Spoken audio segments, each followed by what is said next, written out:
Well, hello everyone, this is Al-Fadi. Welcome back to a continuation of this series on Mecca, and we titled it Mecca in Search of a Place. And the reason why we did that is that if you rely on the standard Islamic narrative concerning Mecca, we discover quickly that the facts, data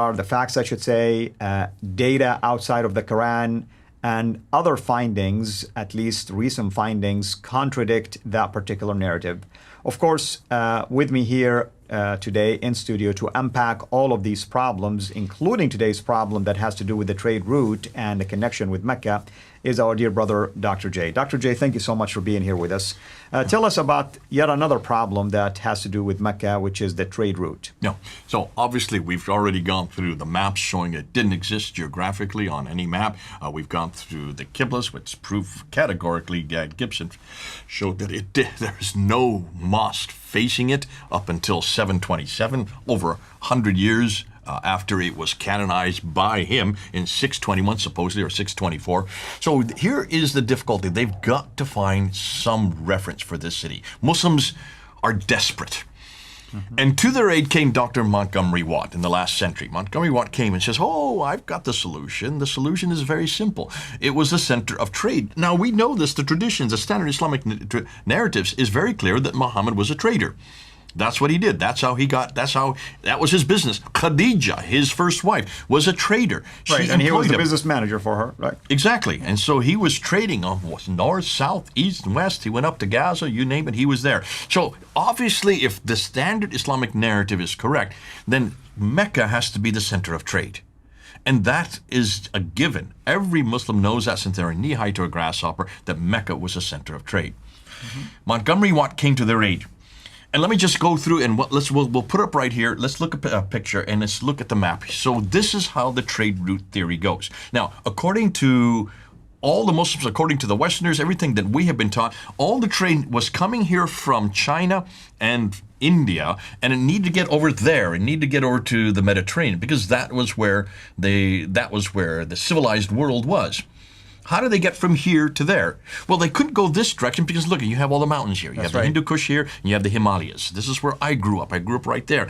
And this is where I spent my first 12 years of school. So I know this area, and it's impenetrable. So it had to come across the plateau here, over down to the western coast of India. And from here, it went across, and let's just do an arrow, follow it. It went across the Arabian Sea, up the Persian Gulf here, and then from here, later became Basra, today it's Basra, and it was transshipped right across Iraq, right across Syria, over to Lebanon, over to Israel, and to Gaza and places like that, and then to the Mediterranean. So that was the trade route theory that Montgomery Watt talked about. And everybody, I've heard it, you've heard it, all my schooling has been on that trade route theory. Until Patricia Corona, back in the 1980s, she looked at it and says, hold on a minute. And here's the difficulty. You have the Sassanians, right? There they are right there. These are the Persians. And then you had the Byzantines up there. So the Byzantines are up there. They shut it down. So the Byzantines, because they were going to war. When you go to war, that becomes very dangerous. Now, because it's so dangerous, they had to shut it down. So we put an X there, and we shut down that trade route now. There's no more long trade there because no trade could go up through the Persian Gulf. It had to be redirected. So what Montgomery Watt had said was this. This is what Montgomery Watt. Okay, so that got shut down because of the wars that were going on from the 5th and the 6th century up until the 7th century. For 200 years, back and forth, Byzantine, Sassanians, you come this direction, and so we're going to put it here. And this is what he went. He came down from to the Arabian Sea, over to Aden, and redirecting it this way from Aden, it went 12 and 50 miles up to Gaza in the north. So he solved the problem. And of course, all the Muslims were wiping their brows because our good old friend Montgomery Watt now proved that Mecca, which is right here, had to be at the center of the trade because they were the control of the trade both north and south. And of course, as the Muslim standard Islamic narrative says, not only did they control the trade north and south, they also controlled it east and west. Patricia Crone looked at that and she saw a problem. Now, I don't know, can you see a problem with that? Well, I see a simple problem. If they use sea all the way, why don't they continue through the Red Sea? Before you even talk about that, do you see another problem? Look where Mecca is positioned. Well, we have mountains.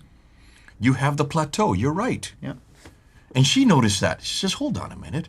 Now let's look, and this is what she said. All right, let's take away that 1,250 miles by land, and let's look and see what that is. If you look at it carefully, there's a plateau there. You see the Western Plateau? Mm-hmm. And we know very well that it went up from Aden here, and it would have gone up to Taif there. But according to the standard Islamic narrative, it would have taken a detour off the plateau down to Mecca here. So you can see Taif is right here where that circle is. And you see there's a detour down to Mecca, which is 1,000 meters down. She said, why would they go 1,000 meters down, and then from there, it would come back up to Yathrib. So that's Yathrib there, where that circle is, right? And then from Yathrib up to Gaza in the north. Can you see a detour there? It's pretty obvious. Exactly. It's almost like you're forcing the narrative to have Mecca included if you want to follow something like this. On top of that, she also knew that Mecca had nothing to accommodate any caravans. If you have caravans of camels, you need to have food, which means you have to have vegetation. You need to have water, which is what not only gives you the vegetation. Mecca has neither of the two. It is as barren as you can get. There was nothing there would have accommodated. That's why all the oases are up along the Western Plateau, because that's the only place where there was vegetation. But that's way away from the coast, and it's a good 1,000 meters and up above both Mecca or where you were born and grew up in Jeddah. So she said, why hadn't anybody looked at a map before when they agreed to this? So here's the genius of Patricia Krona. Remember what I said earlier? She reads and writes 15 languages. So she went back to the trades documents, which is what anybody should do if you're a historian, and in her case, a linguist, been able to learn and understand. These are archaic languages like Syriac, and this is Nabatean Aramaic. These are the languages which are no longer used today, and she could read them, and because of that, she went to the trading documents, and this is what she found.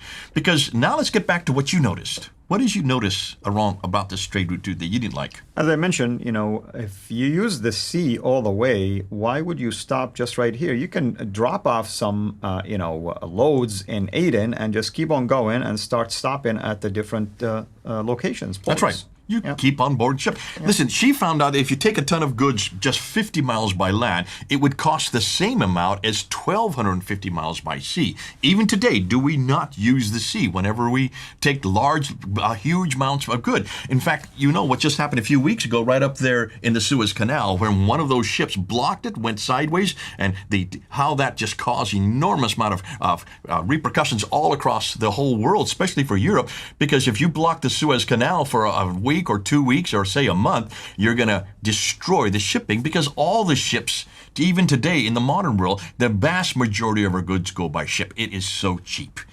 Right. Secondly, you don't have to worry about brigands. You don't have to worry about feeding camels. You don't have to worry about watering. All you need is wind, which blows the sails. So the Red Sea would have made absolute sense. So she went back to the trading documents over here in the west coast of India, and she went back and found out that all the trade went this way. Let's go back and see what she found. And it's fascinating because my 10-year-old son actually understood this.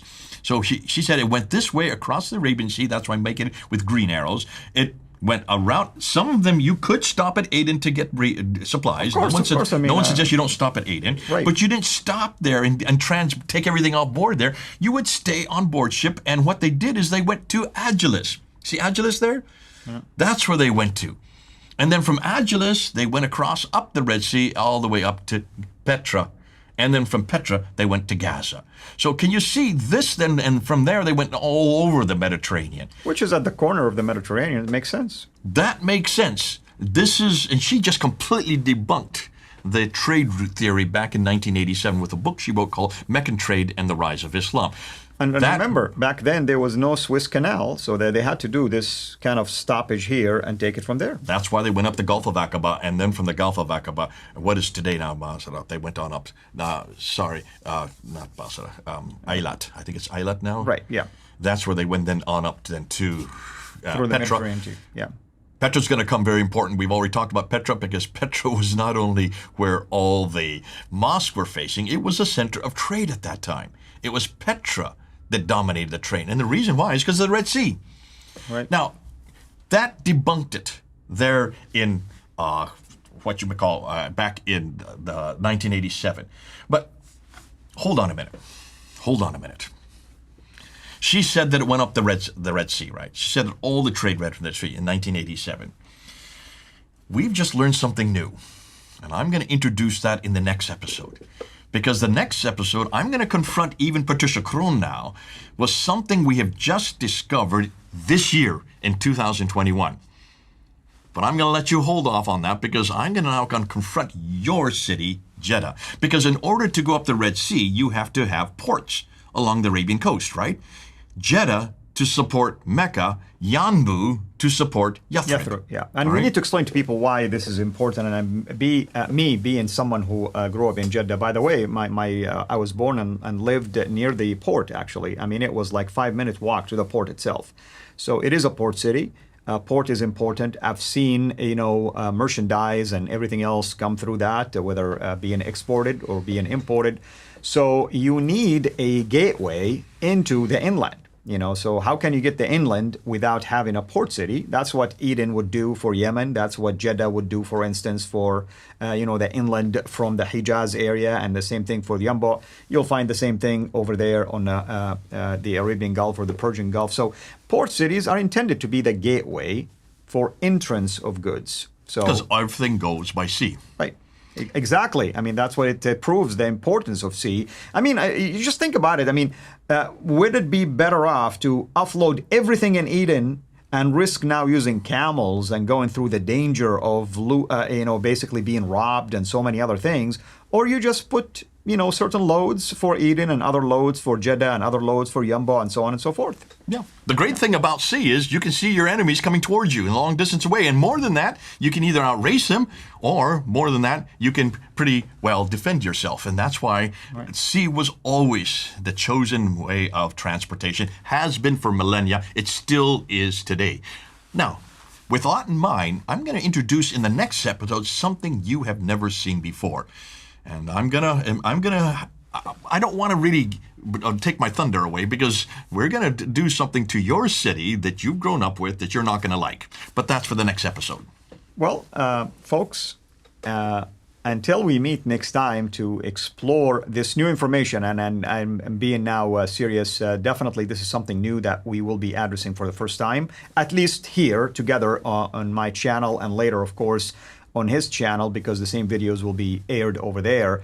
I think it's exciting to know that there are a lot of data out there, and this is what I meant by the standard Islamic narrative versus data that is out there that we have to faithfully actually explore and find out why is Mecca missing, for instance, for the longest time, if it was indeed the center, or at least a prominent commerce center. I mean, wisdom says that if it was that prominent, then somebody would have mentioned it early on, earlier than even the 7th century. It could have been mentioned in the 6th century at least. Even if it was mentioned in the 7th century, we know there is something to refer to Mecca, but that's not what we're finding so far. So we will continue to dig, no pun intended, in order for us to unearth more facts and more data to whether support the standard Islamic narrative or contradict it. And so far, I have to say this,